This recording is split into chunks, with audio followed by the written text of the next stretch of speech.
Ne l'attristez pas, le Saint-Esprit de Dieu, par lequel vous avez été scellés pour le jour de la rédemption. Éphésiens chapitre 4, verset 30. Frères, sœurs, as-tu déjà senti que tu priais, que tu jeûnais, que tu chantais même, mais que le ciel restait silencieux? Et si le problème ne venait pas de tes mots, mais d'un acte oublié, une clé que Dieu attend, mais que tu n'as jamais tournée? Aujourd'hui, tu vas découvrir ce que le Saint-Esprit attend vraiment de toi. Ce que peu de chrétiens font, mais qui change tout. Reste bien jusqu'à la fin, car je vais te révéler ces clés et t'offrir une prière puissante pour les activer dans ta vie. Abonne-toi maintenant à Lumière en Christ, aime cette vidéo et écris en commentaire. Je veux marcher dans ce que le Saint-Esprit attend vraiment de moi. Tu es prêt? Alors écoute jusqu'au bout. Dans toute l'Écriture, le Saint-Esprit n'est jamais présenté comme un courant passif ou une simple force invisible.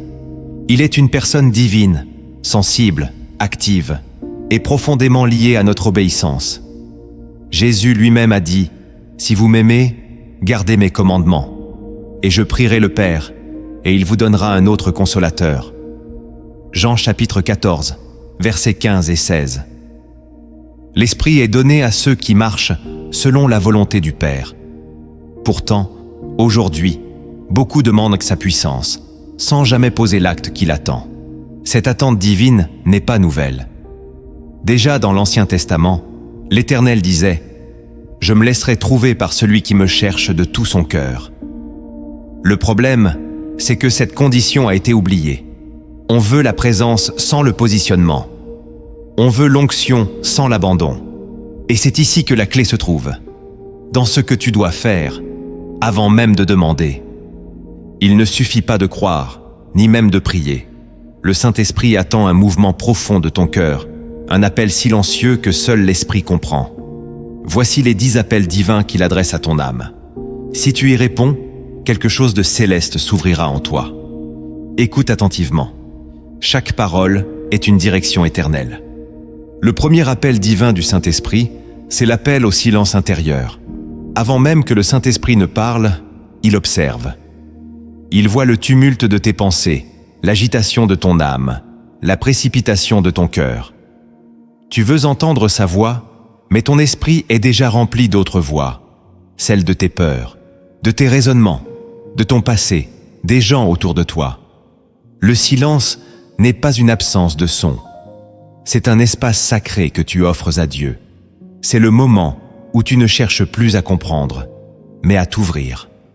L'Écriture dit « Le Seigneur n'était ni dans le vent puissant, ni dans le tremblement, ni dans le feu, mais dans un murmure doux et léger. » Premier livre des Rois, chapitre 19, verset 12.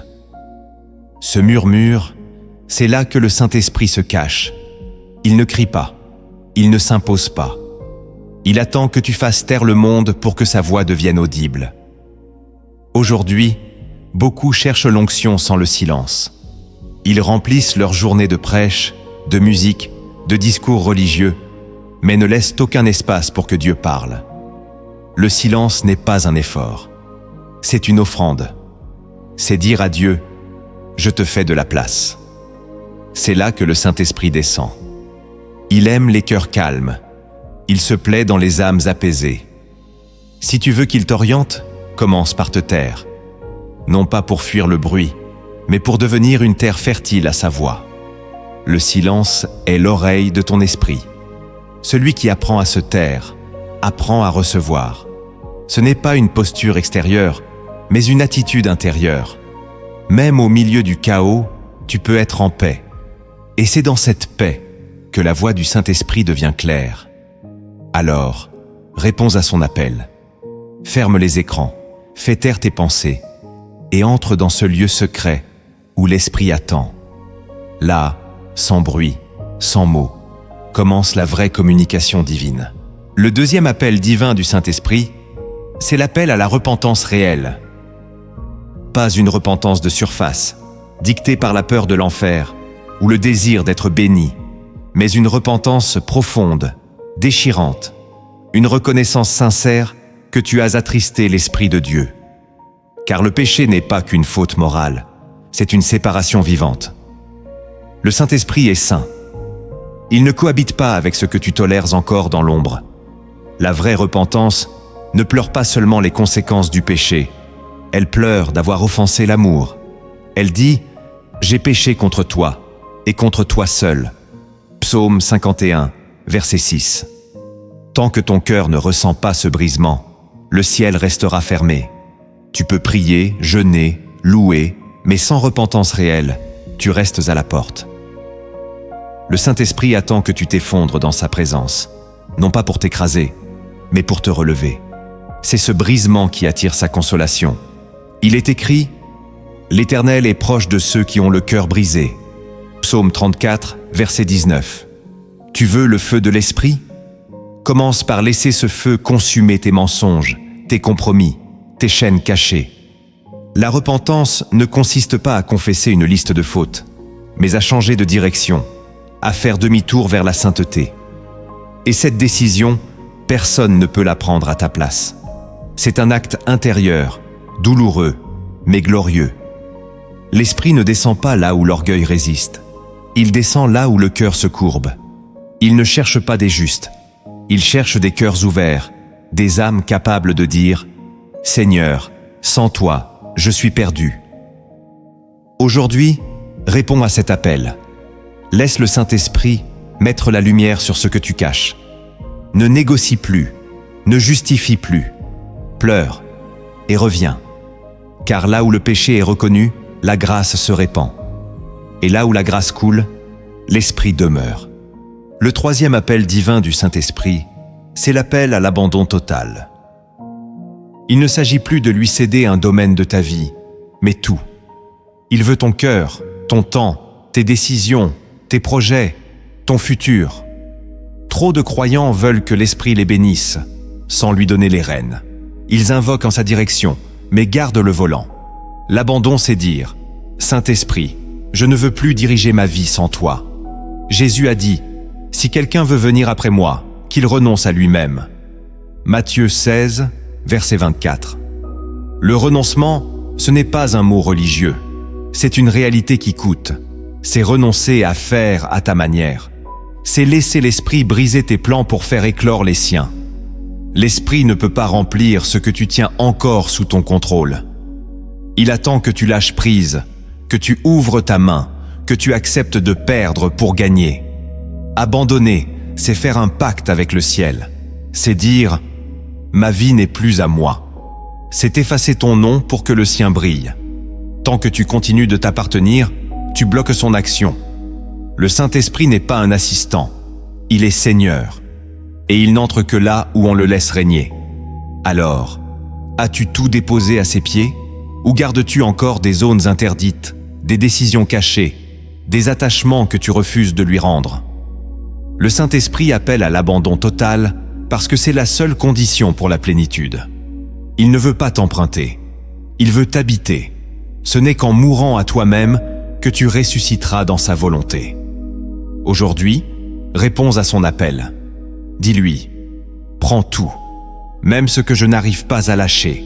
Aide-moi à t'abandonner complètement. Et alors, tu verras. Ce que tu perdras en contrôle, tu le gagneras en paix. Et ce que tu abandonneras par foi, tu le retrouveras par gloire. Le quatrième appel divin du Saint-Esprit, c'est l'appel à la soif. L'Esprit ne se manifeste pas dans l'indifférence, mais dans la faim. Il est dit « Heureux ceux qui ont faim et soif de justice, car ils seront rassasiés ». Matthieu chapitre 5, verset 6. Trop de chrétiens prient sans soif. Ils demandent sans désirer. Ils parlent à Dieu sans le brûlement intérieur. Mais le Saint-Esprit se révèle à ceux qui le cherchent de tout leur cœur.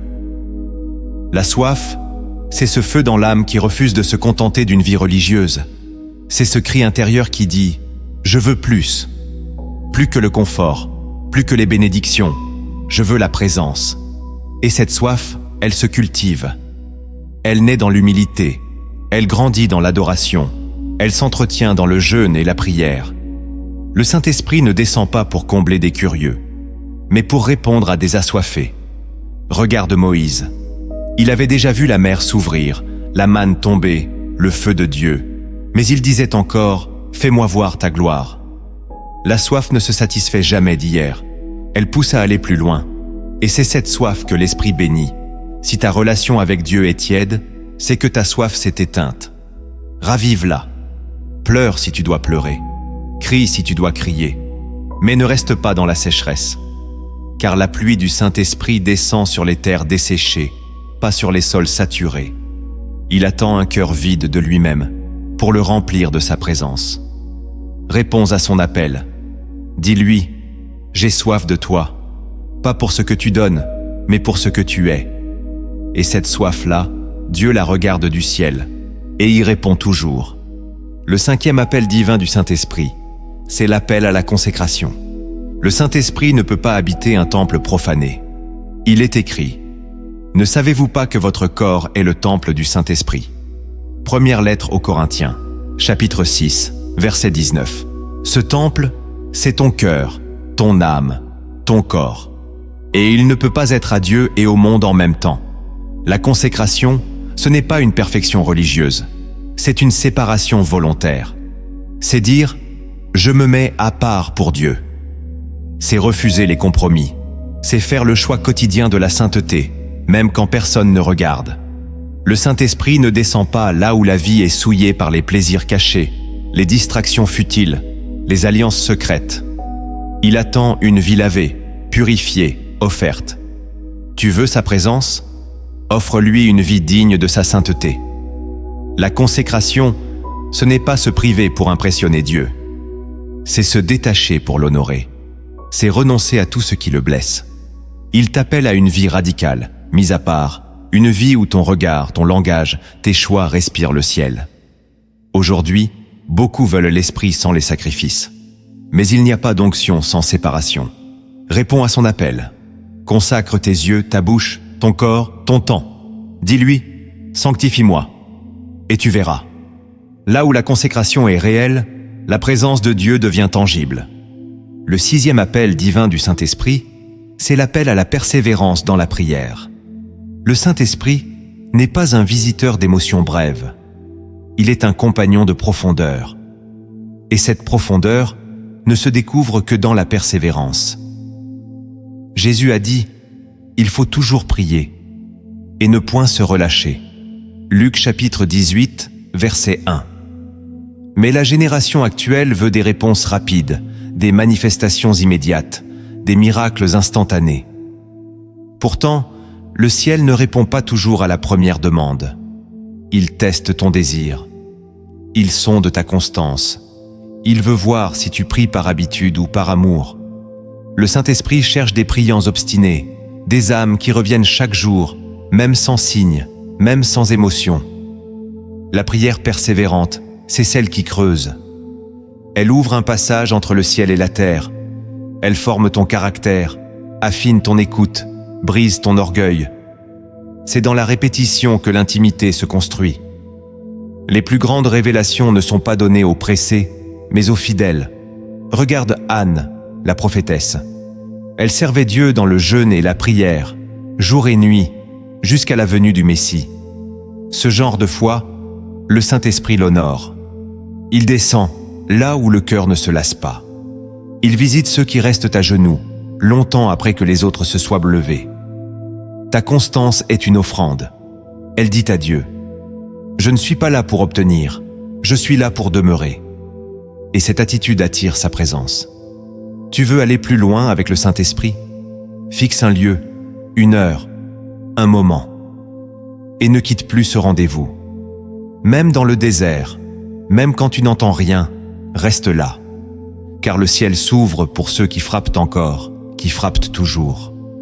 Aujourd'hui, écris en commentaire « Je resterai à genoux, même quand le ciel semble fermé. » C'est cela, la vraie foi. C'est l'appel que l'Esprit t'adresse. Sois de ceux qui ne lâchent pas, qui creusent un puits dans la prière, jusqu'à ce que la source jaillisse. Le 7e appel divin du Saint-Esprit, c'est l'appel à la foi radicale. Pas la foi des slogans ou des versets récités sans conviction, mais la foi qui agit, qui ose, qui avance sans voir. Hébreux 11, verset 1, dit « Or, La foi est une ferme assurance des choses qu'on espère, une démonstration de celles qu'on ne voit pas. Le Saint-Esprit agit là où la foi ouvre le chemin. Tant que tu attends de tout comprendre, tu bloques le mouvement divin. La foi radicale, c'est sauter quand Dieu dit saute, même sans filet. C'est planter en temps de sécheresse. C'est marcher sur l'eau quand tout en toi crie danger. Et cette fois-là, l'Esprit la provoque. Il mettra des défis devant toi, non pour te faire peur, mais pour réveiller ton courage. Il ne cherche pas des croyants passifs, mais des hommes et des femmes capables de marcher dans l'invisible. Abraham est devenu père d'une multitude, parce qu'il a cru, contre toute espérance. Cette foi, tu dois l'embrasser. Elle ne vit pas dans les raisonnements, mais dans l'obéissance immédiate. Tu veux voir des percées? Alors obéis avant de voir. Parle avant de sentir. Marche avant de comprendre. Le Saint-Esprit attend que tu poses un acte de foi insensé aux yeux du monde, mais puissant aux yeux du ciel. Tant que tu restes dans le confort, tu n'as pas besoin de lui. Mais quand tu sors de la barque, il vient. C'est dans le vide que sa main se tend. Il ne te promet pas l'absence d'épreuves, mais il te garantit sa fidélité. Aujourd'hui, ose. Fais ce que tu repousses depuis trop longtemps. Crois malgré les retards, et tu verras ce que tu n'imaginais même pas. La foi radicale ouvre des portes que la logique garde fermées. Le 8e appel divin du Saint-Esprit, c'est l'appel à la réconciliation. Le Saint-Esprit est un esprit d'unité, pas de division. Il est écrit « Si donc tu présentes ton offrande à l'autel, et que là tu te souviennes que ton frère a quelque chose contre toi, va d'abord te réconcilier. » Matthieu chapitre 5, verset 23. Beaucoup cherchent Dieu, mais bloquent sa présence à cause d'un cœur rancunier. Le pardon, c'est l'air que respire l'esprit. Là où il y a amertume, il se retire. Le Saint-Esprit ne cohabite pas avec la haine. Il ne descend pas dans un cœur plein de colère, de jalousie ou de ressentiment. Il attend que tu pardonnes, même l'impardonnable. Que tu libères ceux qui t'ont blessé, trahi, humilié. Non pour leur faire plaisir, mais pour que ton cœur redevienne libre. La réconciliation, ce n'est pas toujours le retour à une relation, mais c'est la libération intérieure. C'est dire « Je refuse que cette blessure m'éloigne de Dieu ». Tu veux l'onction? Va d'abord lâcher cette offense. Écris cette lettre. Fais ce pas. Laisse tomber ce droit de te venger. Et tu verras. La paix reviendra. L'Esprit soufflera à nouveau. Il attend ce geste. Il attend cette décision. Tant que tu gardes cette prison, il reste à la porte. Mais quand tu ouvres, il entre. Et il restaure tout. Le 9e appel divin du Saint-Esprit, c'est l'appel à l'écoute obéissante. Le Saint-Esprit ne parle pas pour impressionner. Il parle pour diriger. Et sa voix ne descend pas dans le bruit, mais dans l'obéissance. Jésus a dit « Mes brebis entendent ma voix, et elles me suivent. » Jean chapitre 10, verset 27. Entendre ne suffit pas. Il faut suivre. Il faut agir. Il faut obéir. Trop de croyants prennent la voix du Saint-Esprit comme une suggestion. Ils écoutent, mais ne répondent pas. Ils ressentent, mais ne bougent pas. Le Saint-Esprit attend une obéissance immédiate, simple, radicale. Il ne répète pas sans cesse. Il teste ta réactivité. L'obéissance est la preuve que tu l'honores. Et parfois, il te demandera de faire des choses étranges, inconfortables, dérangeantes. Mais c'est là que la gloire descend. Regarde Ananias. Il a dû aller vers Saul, un persécuteur. Mais parce qu'il a obéi, Paul est né dans la foi. Chaque obéissance ouvre un miracle. Ne remets pas à demain ce que Dieu t'a dit aujourd'hui. L'Esprit attend ta réponse. Et ta réponse ouvre le chemin. Le 10e appel divin du Saint-Esprit, c'est l'appel à l'intimité continue. Le but du Saint-Esprit n'est pas de te visiter, mais de te posséder. Il veut faire de toi sa demeure permanente. Il ne cherche pas un moment de prière, mais une vie de communion. Il est écrit « Marchez selon l'Esprit, et vous n'accomplirez pas les désirs de la chair. » Galates chapitre 5, verset 16. Marcher avec lui, c'est vivre chaque instant en conscience de sa présence. C'est lui parler dans les silences. C'est l'écouter entre les battements de ton cœur. L'intimité continue, ce n'est pas un don réservé aux prophètes. C'est une discipline que tout enfant de Dieu peut embrasser. Cela demande de la constance, de l'humilité et du désir. Le Saint-Esprit veut te parler dans les détails. Il veut t'inspirer dans tes choix, te prévenir dans les dangers, t'encourager dans les doutes. Mais cela ne vient que si tu ouvres la porte chaque jour. Intimité, c'est laisser Dieu s'asseoir dans ton quotidien. Ce n'est pas un feu de camp, c'est une flamme entretenue. Ce n'est pas une visite du dimanche, c'est un compagnonnage du matin au soir. Il attend cela de toi. Il t'aime trop pour rester à distance. Il veut te rendre sensible à ses murmures, fidèle à ses élans, obéissant à ses soupirs. Alors réponds à son appel. Donne-lui tout ton temps, même en marchant, même en travaillant. Et tu verras, il te parlera dans les endroits que tu croyais sans intérêt, car là où il est accueilli, le ciel se manifeste. Le Saint-Esprit ne confie ses secrets qu'à ceux qui marchent dans la lumière. Ce que tu vas entendre maintenant n'est pas pour la foule, mais pour les cœurs affamés de vérité. Ces révélations secrètes de l'Esprit bouleverseront ta marche si tu les reçois avec foi, humilité et le désir profond d'obéir jusqu'au bout. La première révélation secrète de l'Esprit, c'est que le Saint-Esprit ne descend que sur ce qui est aligné avec la volonté du Père. Beaucoup cherchent à attirer sa présence par des prières intenses ou des louanges répétées. Mais ils ignorent que ce n'est pas le volume de ta voix qui attire l'Esprit, c'est la position de ton cœur. L'Esprit de Dieu est un esprit d'ordre, d'obéissance, de soumission au plan du ciel. Tant que tu vis dans l'indépendance, dans des projets que Dieu n'a jamais approuvés, dans des relations que Dieu n'a jamais bénies, dans des voies qu'il ne t'a jamais montrées, tu pries dans le vide. Il est écrit, « Ce n'est pas celui qui dit Seigneur, Seigneur, mais celui qui fait la volonté de mon Père. » Matthieu, chapitre 7, verset 21. Le Saint-Esprit est l'exécutant parfait de la volonté du Père. Il ne vient pas te renforcer dans tes caprices, il vient t'accompagner dans l'obéissance.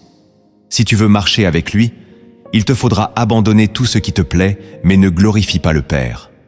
Le Saint-Esprit ne coopère pas avec la chair. Il ne bénit pas les décisions dictées par la peur, le besoin ou la pression. Il attend que tu entres dans le repos de la volonté divine, que tu acceptes de marcher selon ce que Dieu a établi, même si cela ne correspond pas à tes attentes. Et là, dans cet abandon, il descend. Tu veux sentir sa présence plus forte dans ta vie? Alors, reviens à la volonté du Père. Repasse dans ta prière tout ce que tu fais, tout ce que tu poursuis, et demande-toi, est-ce que cela est né dans la pensée de Dieu ou dans la mienne? C'est à cette croisée que tout se joue, car l'Esprit ne descend pas pour bénir ton plan, il descend pour t'emmener dans le sien. La deuxième révélation secrète de l'Esprit, c'est que la présence du Saint-Esprit est proportionnelle à ta capacité d'écouter. Le Saint-Esprit parle, il murmure, il instruit, mais trop de croyants ne savent pas entendre, car ils ne se sont jamais entraînés à reconnaître sa voix. Jésus a dit « Mes brebis entendent ma voix ». Jean chapitre 10, verset 27. Cela signifie que si tu es vraiment son disciple, tu dois apprendre à discerner quand l'Esprit te parle. Mais ce discernement ne vient pas par miracle. Il vient par l'écoute régulière, patiente, persévérante. Le problème aujourd'hui, c'est que nous avons remplacé l'écoute par l'agitation. Nous prions vite, nous chantons fort, mais nous n'écoutons plus. Le Saint-Esprit ne hurle pas. Il parle dans les profondeurs. Il glisse des impressions dans ton cœur, des rappels silencieux, des avertissements légers. Si tu n'as pas l'habitude de faire attention, tu les perdras. Et tu croiras que Dieu est silencieux, alors que c'est toi qui es sourd. L'écoute s'apprend. Elle se cultive dans la patience, dans l'humilité, dans la soumission. Quand tu sens un avertissement dans ton cœur, un poids dans ta conscience, une paix qui s'en va, ne l'ignore pas. C'est souvent là que le Saint-Esprit agit. Plus tu lui réponds, plus il parle. Moins tu l'écoutes, plus il se retire. car il n'impose pas sa voix, il l'offre à ceux qui la recherchent. Tu veux entendre Dieu te parler plus souvent? Apprends à rester dans le silence après ta prière. Apprends à poser des questions simples et attendre des réponses douces. Apprends à obéir même quand tu n'es pas sûr à 100%. Car l'écoute devient plus claire à ceux qui agissent sur ce qu'ils ont déjà entendu.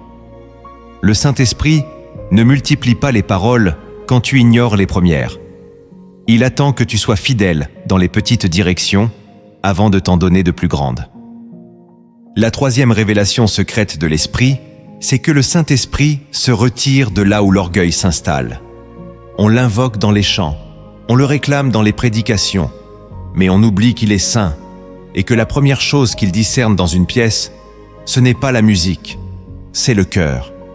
Il est dit « Dieu résiste aux orgueilleux, mais il fait grâce aux humbles ». Jacques chapitre 4, verset 6. Et ce verset, bien que souvent cité, est rarement vécu, car l'orgueil spirituel est subtil. C'est cette impression que Dieu te doit sa présence parce que tu as bien prié, bien jeûné, bien servi. C'est croire que ton ministère, ton ancienneté ou ton onction te garantissent son accompagnement. Mais le Saint-Esprit n'est pas un acquis, il est un hôte, et l'hôte ne reste que là où il est honoré. L'orgueil commence là où tu cesses de dépendre, quand tu te sens capable sans lui, quand tu n'as plus besoin de demander, ni de pleurer, ni de fléchir les genoux. L'orgueil te rend sourd à ses avertissements, aveugle à ses retraits, insensible à sa tristesse. Et quand tu t'élèves, l'esprit s'éloigne. Il cherche des vases brisés, pas des trônes arrogants. Il aime les cœurs qui tremblent à sa voix, les âmes qui savent qu'elles ne sont rien sans lui. Tu veux que l'esprit te remplisse à nouveau? Reviens à l'humilité, pleure sur ton autosuffisance. Confesse ton arrogance spirituelle, même si elle était déguisée en zèle. Rappelle-toi que sans lui, tu ne peux rien faire, même pas prier, même pas croire. C'est cette posture d'abandon qui attire sa gloire. L'Esprit de Dieu se sent chez lui dans les lieux bas, jamais sur les piédestaux. Descends, et il reviendra. La quatrième révélation secrète de l'Esprit, c'est que le Saint-Esprit agit dans l'invisible avant de se manifester dans le visible. Trop de croyants cherchent des signes extérieurs pour croire que Dieu agit, des sensations, des visions, des guérisons, des miracles. Mais l'Esprit commence toujours par le dedans. Il vient dans le secret, il travaille en profondeur, il façonne ton caractère, il arrache tes racines amères, il rectifie tes pensées. Et cela, bien souvent, sans bruit, sans lumière, sans émotion. Il est dit, le royaume de Dieu ne vient pas de manière à frapper les regards. Car voici, le royaume de Dieu est au-dedans de vous. Luc chapitre 17, versets 20 et 21. Le Saint-Esprit n'est pas un spectacle. Il est un sculpteur. Il travaille l'argile. Il prend le temps. Et si tu n'es pas attentif, tu penseras qu'il ne fait rien, alors qu'il t'est en train de te transformer de l'intérieur. Apprends à ne pas mesurer sa présence par ce que tu ressens, mais par les fruits qui poussent en silence. Est-ce que tu pardonnes plus vite? Est-ce que tu réagis avec plus de douceur? Est-ce que tu cherches davantage Dieu dans l'intimité? Ce sont ces choses que l'Esprit produit, souvent sans émotion. Le diable veut te faire croire que Dieu est absent quand tu ne ressens rien. Mais Dieu est fidèle, même dans le silence. Et souvent, c'est dans les saisons où tu ne vois rien que l'Esprit fait le plus. Comme une graine sous terre, il travaille en profondeur. Tu veux qu'il continue son œuvre? Apprends à marcher par la foi, pas par la vue. Ne sois pas dépendant des sensations. Sois ancré dans la vérité. Et la vérité, c'est qu'il agit, même quand tu ne le vois pas. La cinquième révélation secrète de l'Esprit, c'est que le Saint-Esprit teste ta fidélité dans les petites choses avant de t'en confier de grandes. Le royaume fonctionne selon un principe simple, mais redoutable. Celui qui est fidèle dans les moindres choses l'est aussi dans les grandes. Luc chapitre 16, verset 10. Beaucoup rêvent d'impact, de ministère, de puissance. Mais ils négligent les petits appels du quotidien. Le Saint-Esprit commence toujours par les détails. Te réveiller pour prier 1 minute plus tôt, te pousser à pardonner dans le secret, t'inviter à dire non à une tentation discrète. Et c'est là que tout commence. Ce n'est pas dans les grandes croisades que ton cœur se forme, c'est dans la chambre secrète. C'est là que l'Esprit te façonne, t'observe, t'éprouve. Si tu n'es pas fidèle dans ce qu'il te demande aujourd'hui, pourquoi te donnerait-il plus demain? La promotion spirituelle ne vient pas des hommes, elle vient du regard de Dieu sur ta fidélité cachée. Chaque petite obéissance est un investissement éternel. Le Saint-Esprit regarde tes choix secrets, ton attitude dans les moments invisibles, ta réaction quand personne ne voit. Et c'est là qu'il décide de t'élever. Tu veux aller plus loin? Honore ces petites instructions. Réponds à ces élans même simples. Sois fidèle quand personne ne t'applaudit. Et un jour, tu verras. Ce que tu as semé dans l'ombre éclatera en lumière. La 6e révélation secrète de l'Esprit, c'est que le Saint-Esprit ne travaille jamais dans la précipitation.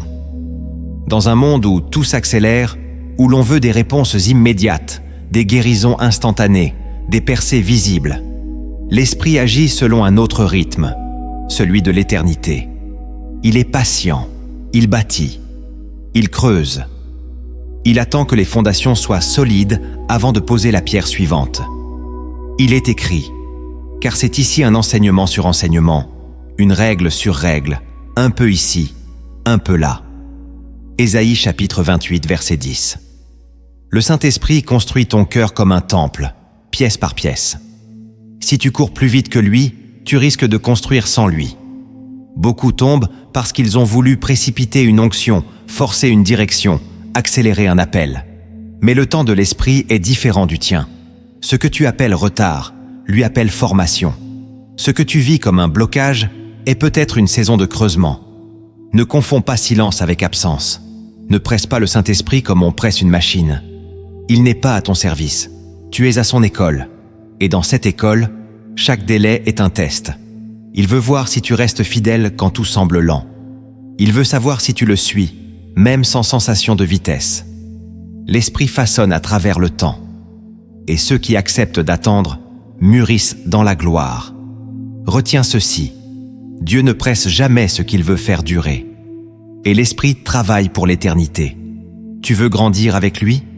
Accepte son rythme, ralentis. Écoute, laisse-le poser chaque pierre dans ton âme. Car tout ce qu'il construit lentement devient inébranlable. La 7e révélation secrète de l'Esprit, c'est que le Saint-Esprit te façonne davantage dans l'épreuve que dans la facilité. L'Esprit n'est pas un vent qui te pousse toujours vers des saisons agréables. Il est aussi ce feu purificateur qui traverse les tempêtes avec toi. Il est écrit « Je t'ai mis au creuset de l'affliction » Ésaïe chapitre 48, verset 10. Pourquoi? Parce que c'est dans l'épreuve que ton caractère se révèle, que ta foi se renforce, que ton obéissance devient réelle. Le Saint-Esprit ne fuit pas les déserts, il les utilise. Jésus lui-même a été conduit par l'Esprit dans le désert pour être éprouvé. Ce n'était pas une punition, mais une préparation. Et toi, crois-tu que l'Esprit ne permettrait pas certaines souffrances pour affiner ton âme? La souffrance révèle ce que la paix cache. Elle te montre tes fondements, elle expose tes fissures, mais elle t'enracine aussi dans la présence de Dieu. Le Saint-Esprit ne t'abandonne pas dans l'épreuve. Il t'y accompagne. Il transforme les larmes en prière, la fatigue en force, le désespoir en adoration. Trop de chrétiens pensent que l'épreuve est un signe d'éloignement divin. C'est l'inverse. Souvent, c'est dans la fournaise que l'Esprit descend. Comme pour les 3 jeunes Hébreux, il apparaît dans le feu. Tu veux grandir avec lui? Ne fuis plus l'épreuve. Embrasse-la avec foi. Pleure si tu dois pleurer, mais reste. Laisse le Saint-Esprit faire son œuvre, même au milieu de la douleur. Car quand l'épreuve sera finie, tu ne seras plus le même. Tu ne parleras plus de Dieu. Tu le connaîtras. La 8e révélation secrète de l'Esprit, c'est que le Saint-Esprit aime la simplicité. Il n'est pas attiré par les discours compliqués, les cérémonies pompeuses ou les performances religieuses. Il cherche la pureté, la sincérité, l'authenticité. Jésus a dit « Heureux les cœurs purs, car ils verront Dieu ». Matthieu chapitre 5, verset 8. Le cœur pur, c'est le cœur simple. Celui qui ne cherche pas à impressionner, mais à plaire à Dieu. Le Saint-Esprit se plaît dans les prières sans masque, dans les adorations sans spectacle, dans les silences remplis de vérité. Il fuit les apparences, il honore la transparence. Trop de croyants croient qu'ils doivent impressionner Dieu pour le toucher. Mais l'Esprit se manifeste là où tu redeviens vrai, là où tu oses dire « Je ne comprends pas, je ne sais pas, mais je suis là ». Il cherche l'enfant en toi, pas le religieux, l'enfant qui croit simplement, qui parle avec foi, qui demande avec confiance. Regarde les moments où tu as été le plus visité. Souvent, c'était dans la simplicité, une prière dans ta chambre, une chanson fredonnée sans micro, une larme silencieuse dans l'ombre. C'est là que le ciel descend. Parce que l'Esprit aime ce qui est vrai. Si tu veux qu'il revienne plus fort, simplifie. Allège ton cœur. Laisse tomber les formes. Sois vrai. Parle-lui comme un ami. Adore-le comme un enfant. Et tu verras. Dans cette simplicité, il se manifestera avec puissance. La 9e révélation secrète de l'Esprit, c'est que le Saint-Esprit prépare toujours une visitation pour ceux qui se tiennent prêts. Dieu ne visite jamais par hasard. Chaque visitation est précédée d'une préparation. Il est écrit « Préparez le chemin du Seigneur, aplanissez ses sentiers » Matthieu chapitre 3, verset 3. Le Saint-Esprit cherche des cœurs prêts, pas des cœurs distraits. Il te prévient, il t'appelle, il envoie des signes, des silences, des impressions. Mais rares sont ceux qui prennent le temps de se préparer.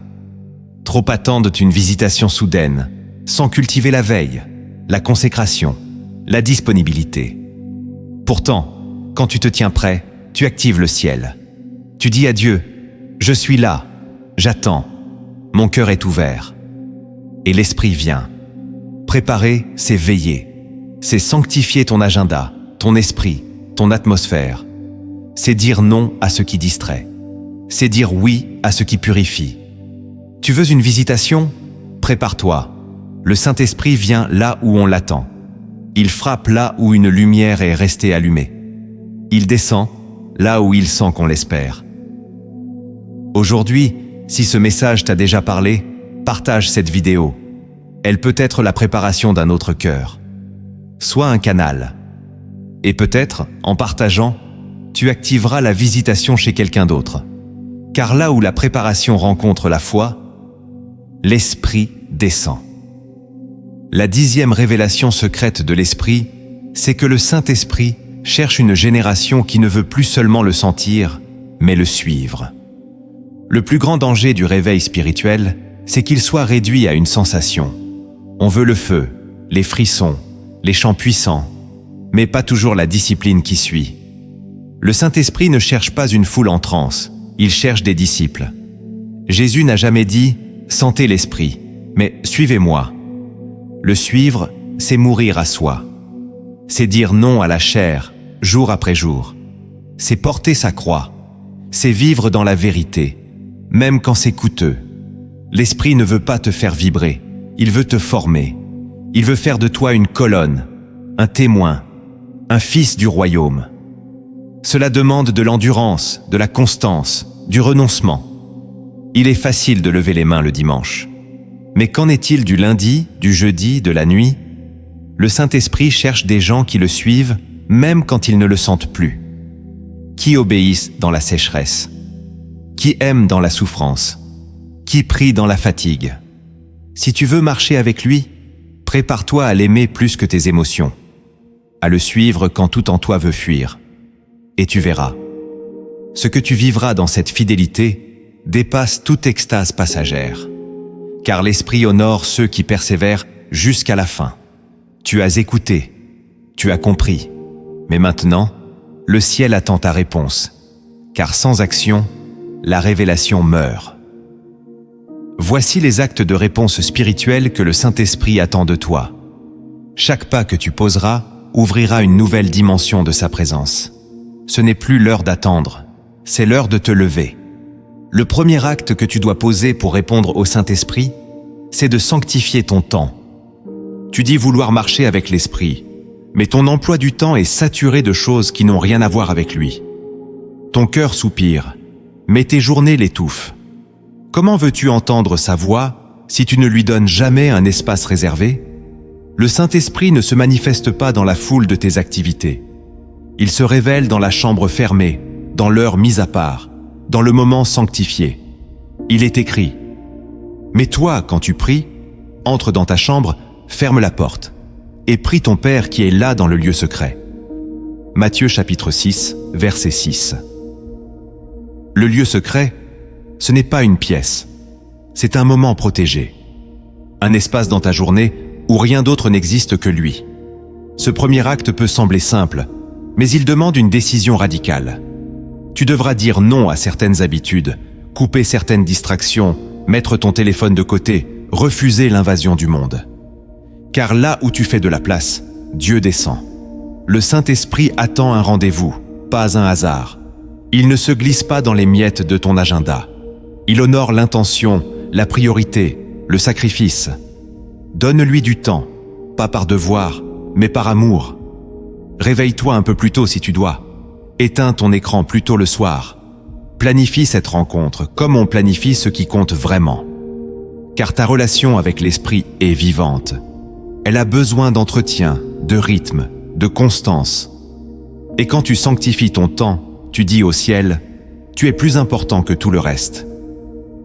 Alors commence dès demain.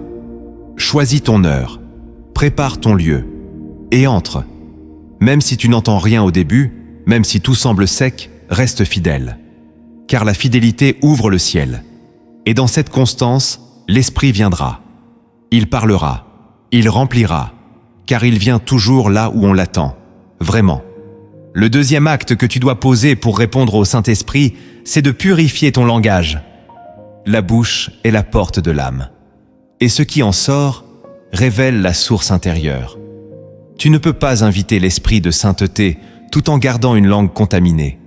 Il est écrit « Que toute parole mauvaise soit bannie de votre bouche. Dites seulement des paroles utiles qui aident les autres à grandir dans la foi. » Éphésiens chapitre 4, verset 29. Le Saint-Esprit écoute ce que tu dis. Il est sensible aux murmures, aux jugements, aux plaintes, aux paroles vides. Chaque mot a un poids dans le monde spirituel. Quand tu parles avec pureté, vérité et grâce, tu prépares un terrain favorable à sa présence.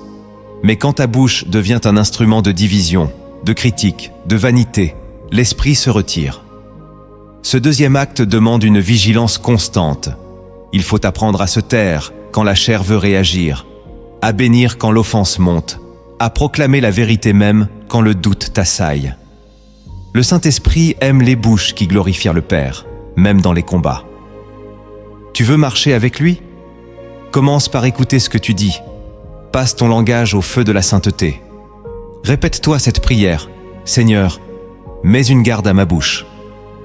Ne banalise plus les blagues impures, les paroles sans vie, les mots de désespoir, car ton langage façonne l'atmosphère spirituelle autour de toi. Le ciel se ferme ou s'ouvre selon ce que tu déclares. Choisis la vie, choisis la lumière, choisis la vérité. Et si tu tombes, repens-toi rapidement, car chaque parole est une semence. Et l'Esprit de Dieu descend là où la parole porte la vie. Aujourd'hui, engage-toi à purifier ta bouche, même si cela te coûte, même si cela te ralentit. Car un langage sanctifié attire une présence sanctifiée. Et là où l'Esprit repose, tout peut être transformé. Le troisième acte que tu dois poser pour répondre au Saint-Esprit, c'est de restaurer l'ordre dans ton environnement. Le Saint-Esprit est un esprit d'ordre, pas de confusion. Il ne bénit pas le désordre caché dans tes habitudes, ton espace, ton mode de vie. Il est écrit que tout se fasse avec bienséance et avec ordre. Première lettre aux Corinthiens, chapitre 14, verset 40. Tu veux sa présence? Commence par regarder autour de toi. Quelle atmosphère règne dans ta maison, dans ta chambre, dans ton téléphone, dans ton cœur? L'Esprit descend là où il y a un climat d'honneur. Il ne s'installe pas dans un lieu pollué par le chaos, la saleté, la négligence ou l'oubli. Restaurer l'ordre, c'est purifier ton environnement comme un sanctuaire. C'est enlever ce qui te distrait, ce qui t'éteint, ce qui te lie. C'est trier, jeter, ranger, purifier. Mais c'est aussi remettre en ordre ton temps, tes priorités, tes engagements. Car l'esprit ne bénit pas le surmenage ou la confusion. Il se plaît dans l'alignement. Ce troisième acte est concret, visible. Tu dois agir. Ouvre les placards. Fais le ménage dans ta vie. Libère l'espace pour le roi. Écoute cette voix intérieure qui te dit « Ceci n'a plus sa place » et obéis.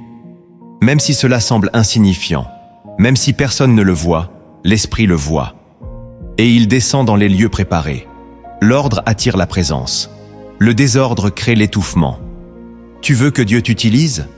Commence par lui prouver que tu respectes son atmosphère. Mets de l'ordre dans tes relations, dans ta parole, dans tes choix, dans ton espace. Car tout en toi doit dire « Je suis prêt à te recevoir ». Et quand l'esprit verra cet ordre, il ne passera pas, il s'installera. Le quatrième acte que tu dois poser pour répondre au Saint-Esprit, c'est de semer là où il te montre. Le Saint-Esprit est un Dieu de moisson, mais il ne bénit que ce qui est semé selon ses directions. Beaucoup donnent, agissent, investissent, mais sans consulter l'Esprit. Résultat, leurs efforts sont stériles. Il est écrit « Ceux qui sont conduits par l'Esprit de Dieu sont fils de Dieu ». Romains chapitre 8, verset 14. Semer, ce n'est pas seulement faire du bien. C'est écouter où Dieu veut que tu sois un canal. Il peut te demander de donner à une personne précise, de consacrer du temps dans un domaine ignoré, de bénir un projet que tu ne comprends pas encore. Obéis. Car chaque semence obéissante ouvre une porte céleste. Ce n'est pas la quantité de ce que tu donnes qui libère la puissance, c'est la précision de ton obéissance. L'Esprit de Dieu veut t'enseigner à semer dans le bon sol, au bon moment, avec le bon cœur. Ce quatrième acte va révéler ton attachement. Es-tu capable de donner ce que tu aimes, simplement parce qu'il l'a demandé? Es-tu prêt à lâcher ce que tu tiens, juste parce que sa voix te le souffle? Là est la véritable offrande. Elle ne se mesure pas en euros, mais en abandon. Et quand tu sèmes là où l'Esprit te guide, tu actives des récoltes que seul le ciel peut libérer. Ne calcule pas. N'attends pas l'approbation des hommes. Écoute. Obéis. Et sème. Le cinquième acte que tu dois poser pour répondre au Saint-Esprit, c'est de couper les liens avec ce qui t'empoisonne. Le Saint-Esprit ne partage pas ton cœur avec des liens toxiques. Il est écrit « Ne vous y trompez pas, les mauvaises compagnies corrompent les bonnes mœurs ».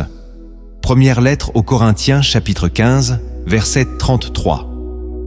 Il ne s'agit pas seulement de personnes, mais aussi de pratiques, d'influences, d'objets, de contenus, d'habitudes. Si tu gardes dans ta vie ce qui t'éloigne de Dieu, tu empêches l'Esprit de remplir cet espace. Le Saint-Esprit est jaloux. Il ne reste pas dans un cœur partagé. Ce cinquième acte est souvent douloureux, car il te demande de renoncer à ce que tu avais toléré. Mais tant que tu gardes ces choses en toi, tu résistes à sa présence. Il t'appelle à une séparation. Il te montre ce qui t'éteint. Il murmure « Enlève cela ». Ne le fais pas taire. Obéis, supprime, éloigne, coupe. Même si c'est dur, même si tu pleures. Car derrière cette coupure, il y a une visitation. Chaque renoncement devient une invitation. Le ciel ne descend pas dans les compromis. Il descend dans la pureté. Alors fais ce pas. Coupe ce lien. L'Esprit t'attend de l'autre côté. Le sixième acte que tu dois poser pour répondre au Saint-Esprit, c'est de choisir la vérité radicale. L'Esprit de Dieu est appelé l'Esprit de vérité.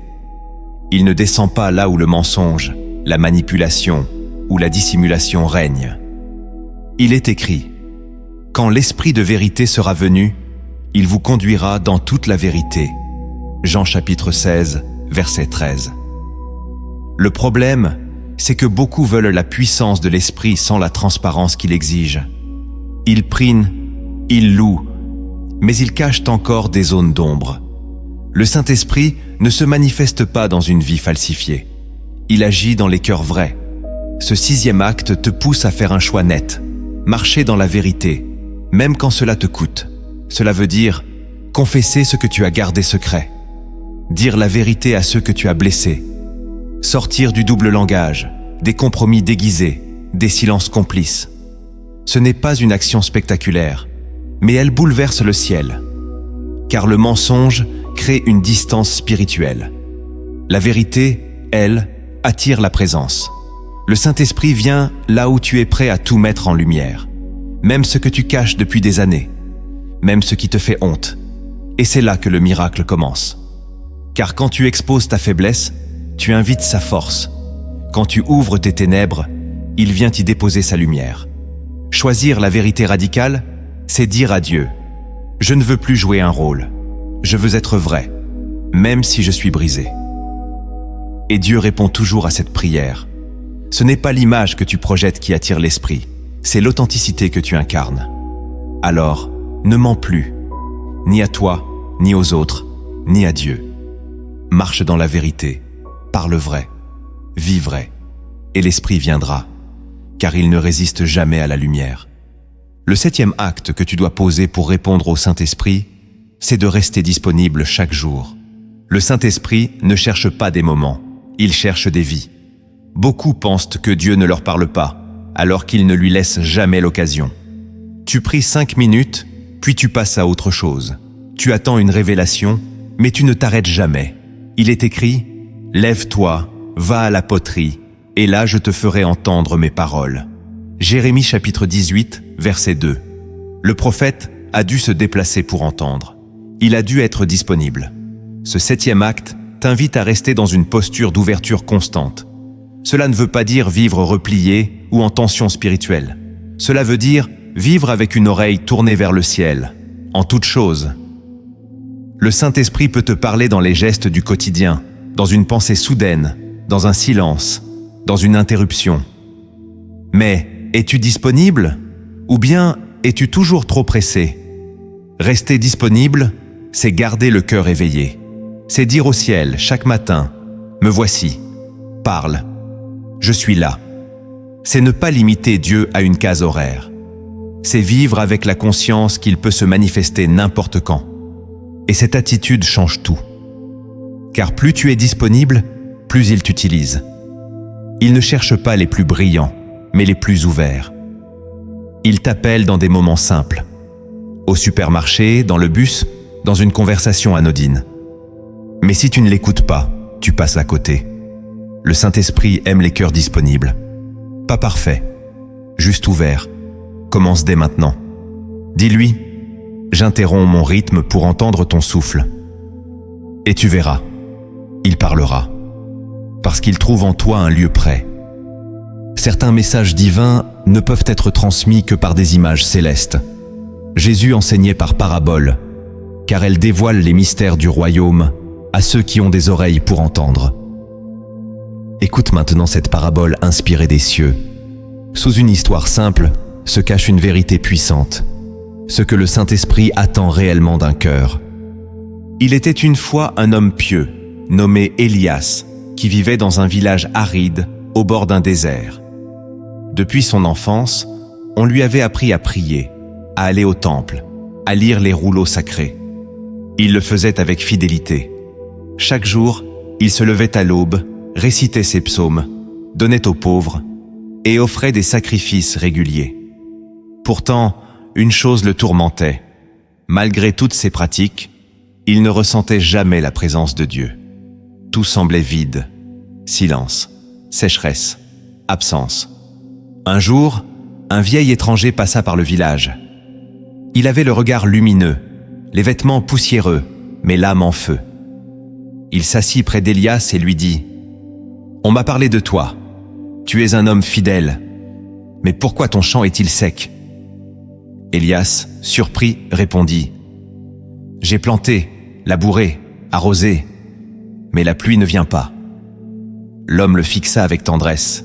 « Ce n'est pas la pluie que tu attends, c'est la source que tu as oubliée. » Élias fronça les sourcils. « Quelle source ?» Le vieillard sourit. « Sous ton champ, il y a une source ancienne, cachée, oubliée depuis des générations. Elle ne jaillira que si tu creuses. profondément. Puis il se leva, bénit Élias et disparut. Troublé, Élias se mit à creuser. Tous les jours, il creusait à la même heure. Les villageois se moquaient « Tu perds ton temps, prie plutôt ». Mais Élias continuait. Il priait, mais il creusait aussi. Un jour, alors que ses bras étaient fatigués, la pelle frappa une roche. Il entendit un grondement souterrain. Puis l'eau jaillit, claire, vive, abondante. Elle arrosa le champ, le village, les bêtes, les enfants. Tout revint à la vie. Le désert devint un jardin, et une voix intérieure murmura à Élias. Ce que tu cherchais en haut était déjà en toi. Tu priais, mais tu ne creusais pas. Le Saint-Esprit t'attendait, là, dans la profondeur. Cette parabole te révèle une vérité profonde. Beaucoup cherchent la pluie extérieure, mais négligeant la source intérieure. Le Saint-Esprit n'est pas un spectacle venu du ciel. Il est une source placée en toi depuis le jour où tu as cru. Mais elle ne jaillit que si tu creuses. Si tu pries sans jamais changer, si tu jeûnes sans jamais obéir, si tu espères sans jamais écouter, la source reste cachée. Mais quand tu commences à creuser dans ta propre vie, à renoncer, à sanctifier, à obéir, à écouter, à purifier, alors la source surgit.